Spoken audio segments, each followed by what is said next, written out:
మన ప్రభువును యేసుక్రీస్తు వారి నామం పేరట సెయింట్ థామస్ లూథరన్ సంఘం నాగులపాలెం పక్షాన మీ అందరికీ వందనాలు తెలియజేస్తున్నాం. ప్రియ దేవుని బిడ్డలారా, మనం ఎప్పుడైతే మన జీవితంలో దేవుని గుర్తెరగకుండా ఉంటామో, మన జీవితాల్లో అనేకమైనటువంటి ఇరుకులు, ఇబ్బందులు, ఆటంకాలు మనము రుచి చూడవలసిన వారమై ఉన్నాం. అయితే మనము ఉదయమనే లేచిన దగ్గర నుంచి దేవునితో అనుబంధము కలిగి ఉంటే, దేవునితో అవినాభావ సంబంధము కలిగి ఉంటే, దేవుని వాక్యానుసారంగా మనం నడుస్తూ ఉంటే, దేవుని పరిశుద్ధ గ్రంథాన్ని మనము చదువుతూ మనం ముందుకు వెళుతూ ఉంటే, దేవుడు మనల్ని ఎంతగానో ఆశీర్వదిస్తాడనేటువంటి మాటను తెలియచేస్తూ ఉన్నాడు. ఇశ్రాయేలీల జనాంగము దేవుని మాట విన్నంత కాలము చాలా సంతోషంగా ఉన్నారు, ఆనందంగా ఉన్నారు. వారిలో దుఃఖమే లేదు. ఎప్పుడైతే వారు ఈ లోకం వైపు చూస్తూ ఈ లోక ఆశల ప్రకారం నడపడం ప్రారంభించారో, వారి జీవితాలు అనేకమైనటువంటి శోధనలు, అనేకమైనటువంటి ఇరుకులు, ఇబ్బందులు, ఆటంకాలను చవి చూశారు.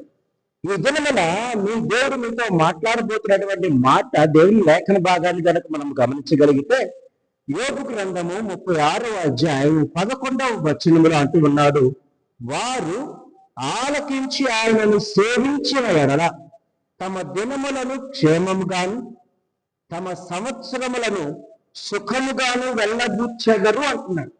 ఎప్పుడైతే మన జీవితంలో ఆయన మాటలను మనము ఆలకించి ఆయన అడుగుజాడల్లో మనము నడుస్తామో, దేవుడు వారికి క్షేమకరమైన దినాలు, సంతోషకరమైన దినాలను వారికి ఆయన ఇస్తాననేటువంటి మాట తెలియచేస్తున్నాడు. వారు ఎంత కాలము జీవించినా సుఖముగా ఉంటారనేటువంటి మాట తెలియజేస్తున్నాడు. కనుక ఈ ఉదయకాలములో నువ్వు కనుక దేవునితో నడవగలిగితే, దేవుని వాక్యానుసారముగా నీ జీవితాలను నడవగలిగితే, వెళ్ళబుచ్చగలిగితే, పరిశుద్ధ లేఖన భాగమును అనుసరించి మీరు నడవగలిగితే, మనకన్నీ కూడా సుఖ సంతోషాలను దేవుడు ఇస్తాడనేటువంటి మాటను తెలియచేస్తూ ఉన్నాడు. ఇంకా నువ్వు దేవుని గుర్తెరగలేదేమో, ఇంకా దేవుని వాక్యాన్ని వింటూ కూడా నీ జీవితాన్ని మార్చుకోలేదేమో, ఆయనతో అవినాభావ సంబంధము కలిగి ఉండలేదేమో. ప్రియ దేవుని సంగమా, దేవుని బిడ్డలారా, దేవుడితో మాట్లాడుతున్న ప్రతి మాట నీ క్షేమము కోసమే, నీ లాభము కోసమే, నీ కుటుంబం కోసమని గమనించు. ఇంతవరకు నువ్వు గమనించలేదేమో, ఇంతవరకు దేవుని అడుగుజాడలను నడవలేదేమో. నడిచి చూడు, దేవుడు మనలను, మన కుటుంబాలను ఎంతగానో ఒక ఉన్నతమైన స్థితిలోకి నడిపిస్తాడు. ఈ ఉదయ కాలంలో ఈ వాక్యాన్ని వింటున్నటువంటి నువ్వు నీ జీవితాన్ని మార్చుకోవడానికి దేవుడు మరొక అవకాశాన్ని ఇచ్చాడు. అట్టి అవకాశాన్ని పోగొట్టుకోవద్దు.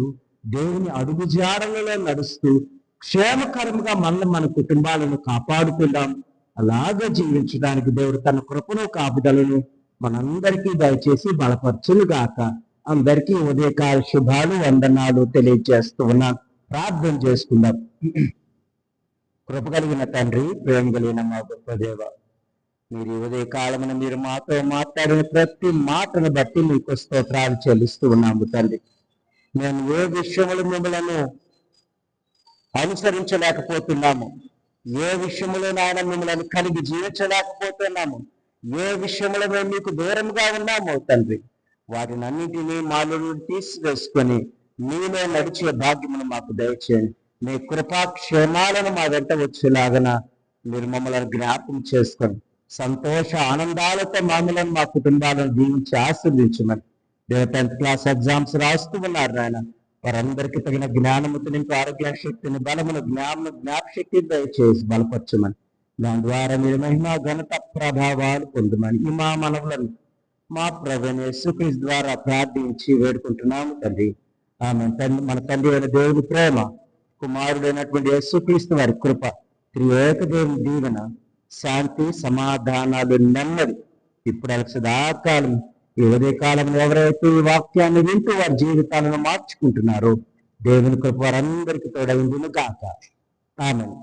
దేవుని కుటుంబమా, దేవుని బిడ్డలారా, ఎవరైతే ప్రార్థన అవసరతలు కలిగి ఉన్నారో మీ ప్రార్థన అవసరతల కొరకు ఈ స్క్రీన్ మీద ఉన్నటువంటి నెంబర్కి ఫోన్ చేసి మీ ప్రార్థన అవసరతలను తెలియచేసి ప్రార్థన చేయించుకోవాల్సిందిగా మనం చేస్తున్నాం. అందరికీ వందనాలు.